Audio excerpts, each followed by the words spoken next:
যদি জুলাইয়ের ভিতরে জুলাই সনদ অর্থাৎ জাতীয় সনদ প্রণীত না হয়, সেজন্য দায়ী থাকবে এই সংস্কার কমিশন, ঐক্য কমিশন এবং এই অন্তর্বর্তীকালীন সরকার। আমাদের উপরে দোষ চাপানোর চেষ্টা চলছে অবিরাম। বিএনপির কারণে নাকি সংস্কার হচ্ছে না। এক এক করে প্রতিদিন সাংবাদিক বন্ধুদের বলছি, প্রত্যেকটা ঐক্যমতে আসার পিছনে বিএনপির পরামর্শই নিতে হচ্ছে। বিএনপি প্রত্যেকটা ঐক্যমত পোষণের জন্য এগিয়ে আসছে। যেহেতু আমাদের এই প্রস্তাব হচ্ছে ৩১ দফা প্রস্তাব জাতির জন্য সংস্কারের,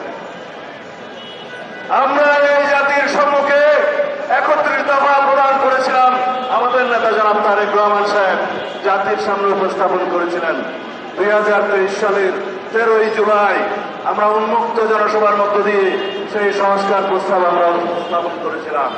কেননা আমরা রাষ্ট্র কাঠামোর সংস্কার চাই, আমরা রাষ্ট্র ব্যবস্থার সংস্কার চাই, আমরা সরকার পরিচালনার বিভিন্ন সিস্টেমের সংস্কার চাই, আমরা গণতান্ত্রিক সংস্কার চাই সংবিধানের, যে এই সংবিধান হবে জনগণের জন্য, যে এই সংবিধান হবে গণতন্ত্রের রক্ষা কবচ, যে এই সংবিধানের মধ্য দিয়ে রাষ্ট্র পরিচালনা হবে, গণতান্ত্রিকভাবে সরকার পরিচালনা হবে, যে এই সংবিধানের মধ্য দিয়ে সরকার পরিচালিত হলে, রাষ্ট্র পরিচালিত হলে চেকস অ্যান্ড ব্যালেন্স প্রতিষ্ঠিত হবে, ভারসাম্য প্রতিষ্ঠিত হবে, জনগণের অধিকার নিশ্চিত থাকবে, গণতান্ত্রিক অধিকার নিশ্চিত থাকবে, জনগণ সাংবিধানিকভাবে আর কখনো ফ্যাসিবাদের কবলে পড়বে না, জনগণ সাংবিধানিকভাবে আর কখনো একদলীয় রাষ্ট্রের ব্যবস্থা করবে না, জনগণ আর কখনো শেখ হাসিনার মতো ফ্যাসিস্টদের মোকাবেলা করতে হবে না।